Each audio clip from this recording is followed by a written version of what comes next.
Well, it seems we have some good news to report about the standoff that's been going on in Oregon. Apparently, it seems that the feds have actually gone ahead and finally decided to strike.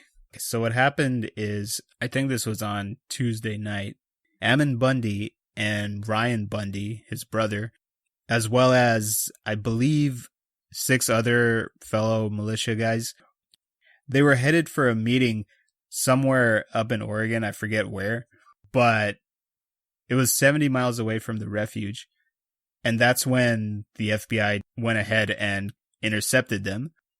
So it didn't exactly end completely peacefully. It turns out that one of the lead militia guys, Lavoy Finicum, aka the guy known as Tarp Man, sadly it turns out that he was killed. Now, the FBI has released footage of what went on during the confrontation, and it seems pretty, if you look at the footage, it seems pretty clear that it was self-defense. It was mainly justified. You can see that Finicum actually attempted to reach into his coat pockets to draw a gun, and when it was all over, they checked his coat pocket, and it turns out that he actually did, in fact, have a pistol, I believe it was. He was armed with something. We know that much. During the shootout, Ryan Bundy happened to be injured as well. It seems that he got hit with shrapnel, but his injuries were not lethal. So those were the only 2 people that were actually hurt in the situation. Everybody else, which includes Ammon Bundy, the official quote-unquote leader of the militia. So Ammon Bundy, Ryan Bundy, Lavoy Finicum, and 5 other people were at the checkpoint where the FBI caught them. 7 of those guys are currently in custody. And on top of that, one of the other lead militia guys, John Ritzheimer, this guy was that one tool bag who recorded his video in his car, thus leading to several entertaining parodies, where he cheerfully told his daughter why he wouldn't be home for Christmas. So shortly after Bundy and those others got caught by the FBI, it seems Ritzheimer realized that he was going to be in quite a bit of trouble, and so he decided to surrender. Now, here's the interesting thing. Ritzheimer was not with the Bundy group, and he wasn't at the refuge either. In fact, he wasn't even in Oregon. No, it turns out that for some reason, he decided to go visit his family in Arizona. Yeah, in Arizona. It's kind of mind-blowing when you think about it. I mean, the idea that these guys were allowed to go pretty much anywhere all over the country, it's really astounding. However, I will say that in this case, it's actually, I don't have a problem with it, because it seems that this was actually the FBI's plan all along. Now, I and a lot of other people have criticized both the FBI and the local law enforcement severely for treating these guys with kid gloves. And I mean, it wasn't even kid gloves. It was even worse. They literally were not doing anything to them. They had complete and total freedom. I mean, Ammon Bundy was literally, and several of the other militia guys were literally, they were happily shaking hands with the sheriff, and everybody seemed like they were on friendly terms and such. So it was really infuriating at the time. But it actually seems to be the case that all of this was intentional. Now, I don't know if it was intentional from the beginning, or if this actually kind of transmuted into how the FBI was currently going to handle this. It might be possible that in the beginning, they probably just thought that, okay, these idiots might get tired of hanging out at the refuge, and, they'll just tucker themselves out and leave after a couple of days at most. But when it became clear that these guys were not planning on leaving anytime soon, I guess they decided to actually go ahead and pursue taking them down. And this probably seems like they thought that this was the best way to do it. Basically, giving them a false sense of security, thinking that they were, for lack of a better term, bulletproof. Now, as somebody who has criticized the FBI and everybody and all the law enforcement officials involved, I am more than happy to eat several platefuls of crow. I mean, all this time we thought that they were just sitting on their asses, but it actually turns out that they did have a plan. I mean, it's, in my defense, it's, I think I wasn't being unreasonable to be a little bit suspicious, given that the last time something like this happened at the Bundy Ranch, it's been 2 years and Cliven has still not paid for his crimes. The FBI said that they were looking into taking him down as well. But again, that was 2 years ago, and I'm not sure exactly how much time you need to take out somebody like Cliven Bundy. But, whatever. I'm really glad that this happened. I mean, let me be clear. I am very sad that, I'm not thrilled at the idea that Lavoy Finicum had to be gunned down. Like I said in the previous video, I don't want, I didn't want anybody to die. I did want these idiots to be brought to justice. And if they could be brought down without any bloodshed or any physical violence whatsoever, I would be perfectly fine with that. However, if, like I said, if they attempted to shoot at the FBI or law enforcement, the FBI got to do what they got to do. And if that happened, I wouldn't really lose any sleep over it. So, aside from Finicum, everybody else seems to be alive. So I guess that's good. Also, there's this guy, Pete Santelli. He's a right-wing radio host and was one of the instigators for this whole shitfest. And it turned out that he got arrested too. And in his case, this was actually funny if you actually see the video where he just walks up to a bunch of guys from the FBI at the refuge. This is after they arrested Ammon Bundy and those other guys. And by this point, there are dozens of FBI vehicles surrounding the refuge. So this Pete Santelli guy, right, just simply casually walks up to a bunch of FBI guys, and he goes there telling them that that they could use him to talk some of the other remaining people at the refuge to give themselves up. And this is great. Before he knows what's going on, he gets arrested by the FBI. It seems that Santelli thought that as somebody from, quote unquote, the press, he wouldn't be responsible for anything. That, yes, he was cheerleading with the militia and that he was completely sided with the militia, but, he was doing his job from an outside perspective or something. I don't know. That's what he seemed to think. Either way, he seemed to think that he was perfectly fine, that he had no level of responsibility in this. So it came to a huge shock to him finding that he would be getting arrested. And I have zero problem with him getting arrested. If you see his videos on YouTube, and he's got a bunch, he has been one of the key people who's been constantly instigating and constantly stoking fires and telling various militia folk from all over the country to come to the refuge and give them backup. I'm not a legal expert, but somehow I feel that would disqualify him from being an innocent bystander. I mean, encouraging sedition does not seem like something that the FBI would look too kindly upon. That's just a guess, though. So, at this very moment, there's about 5 people left in the refuge. I just can't get enough of this. Everybody else just seemingly bailed at the first sign of trouble. I'm sure many of you out there are quite shocked that this actually happened and that many of these patriotic heroes did not stand their ground. And defend America from the FBI.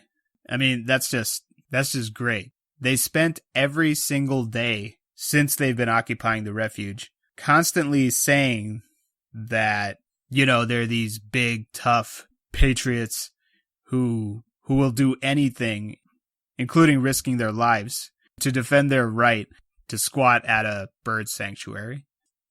And lo and behold, the moment that the government exerts just a tiny fraction of its total force, most of these guys just run with their tail between their legs.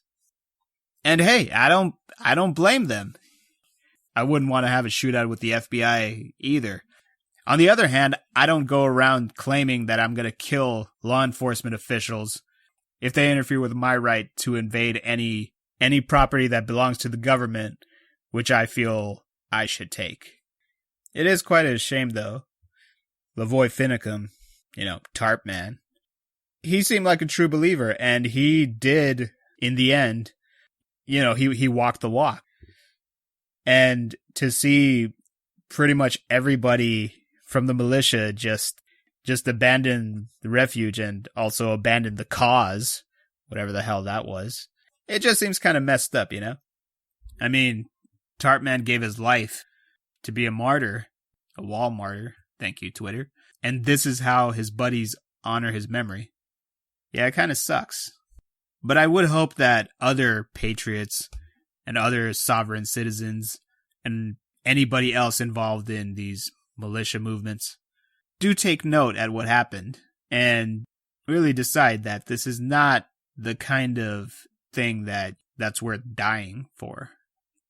As Bill Maher said the other day on his show, if you guys are willing to sacrifice your lives for a good cause, then the Defense Department is always looking for people that they could use in the Middle East. And you would think that would be a little bit more noble. If you guys have any ideas and any inkling to shoot at people, how about we limit it to ISIS or Al-Qaeda and not American law enforcement officers? Just a suggestion, all I'm saying. But all joking aside, isn't this really just conservatism in a nutshell? They're always big on talking, but the moment that the chips are down, they immediately try to find the easiest, least painful solution. Yes, they said that they would either go to jail or die for their beliefs. But if you don't mind, if we can just skip that part and just let us go home without any consequences whatsoever, that works too. George Washington came to me in a dream, and he told me that it would be totally okay if we just end this without anybody having to get hurt, particularly the militia guys. And that's actually their current demands, by the way, that they want the FBI to promise. They want the FBI to promise them that they won't prosecute them, and that they would give them free and safe passage to go home without any consequences. Yeah, somehow I don't think that's going to work out too well. I just read a story just a couple of minutes ago, in fact, where one of the militia guys said that they are not going to negotiate with the FBI at this time, and that they are prepared to wait until all their supplies are depleted. Yes, this is an actual thing. I mean, yeah, that sounds like a genius plan. We'll talk to you when we're cold and starving. Yes, that's going to work out really well. No doubt that's going to make things way more difficult for the FBI. I mean, how will they ever take on a group of people that aren't properly nourished, who will probably collapse on their own given enough time? I mean, this is who we're dealing with. Honestly, I never get tired of how constantly, when dealing with conservatives, especially far-right conservatives, that reality actually exceeds parody. Like, seriously, you can't make this up. There's another patriot group. It's actually called the Pacific Patriot Network, and it's a loose coalition of various militia and sovereign citizen types. And they are now advocating that all the pro-militia people in the country should go to Oregon and protest what happened to Lavoy Finicum. And it's great because they say that... Actually, let me read it to you. Okay, this is their call to action. This operation will demand the following: immediate detention by Oregon State Police of the FBI special agent in charge, along with all agents and LEO involved in the shooting death of Lavoy Finicum. Immediate removal of all militarized FBI personnel and equipment from Harney County. All state and county law enforcement officers are not included and requested to stay and assist in the process to keep the peace. Immediate resignation of Judge Steve Grassley, Sheriff David Ward, County Commissioner Pete Runnels, and County Commissioner Dan Nichols. I mean, this is amazing. But this is probably my favorite part. In order to successfully accomplish our mission, we will need any and all Americans to peacefully assemble within Burns, Oregon immediately. The success of this mission depends fully on the number of people that will come to peacefully, and by the way, peacefully is in all uppercase letters, both instances, stand and demand the items above be initiated. PPN is dedicated to a peaceful operation. If you have any ill intent, please do not come. We do not need you. Please come prepared with civilian attire and adhere to the policy of no long guns within the community. Which I'm assuming means short guns are okay? I mean, given that this entire ordeal has been sparked precisely because people have been, quote-unquote, peacefully demonstrating with firearms in the first place, I'm a little skeptical that these people would actually show up without any items capable of shooting bullets of any kind. I would be stunned if that's the case. But anyway, so it seems that for the most part, unless barring any sudden surprises like a major, like a group suicide or something, it seems like this little insurrection will be coming to an end fairly soon. I've seen videos of the refuge, and unsurprisingly, these morons made a complete mess of it. I really do hope that the FBI would force these idiots to go ahead and clean up everything and then take them to the clink. So yeah, it took a month, but it took a month, but I'm glad something was actually done about these guys. And I really hope that this gives any other like-minded patriots second thoughts about attempting anything on this level or any level ever again. And by the way, one last thing. I do honestly find it surprising how few allies these guys actually have. Yeah, I mean, yes, you have these militia groups and such, but they are probably like as extreme right as you can get, However, there are still plenty of, for lack of a better term, moderately extreme conservatives out there, particularly in our government, in our Congress, on the highest levels, as well as the vast conservative media complex. I mean, it must have felt really bad to see these guys at the refuge constantly turning on Fox News or listening to talk radio, only to find out that nobody was backing them up. I mean, Sean Hannity, when this went around the first time around with the Cliven Bundy, he was his best buddy.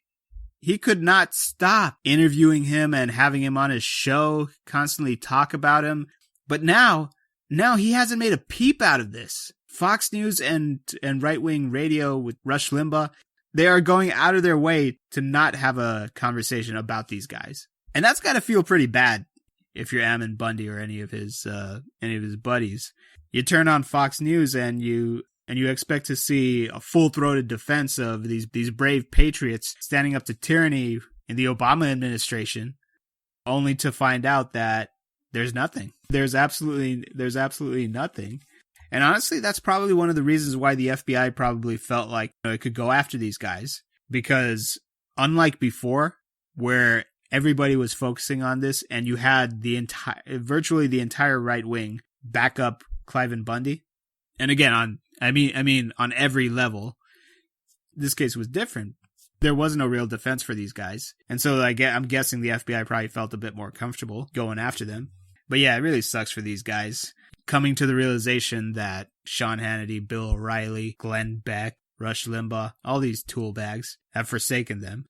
It's a shame, but oh well. So yeah, again, just to be clear, I do hope that the last act of this absolutely idiotic play ends peacefully and nobody else gets hurt.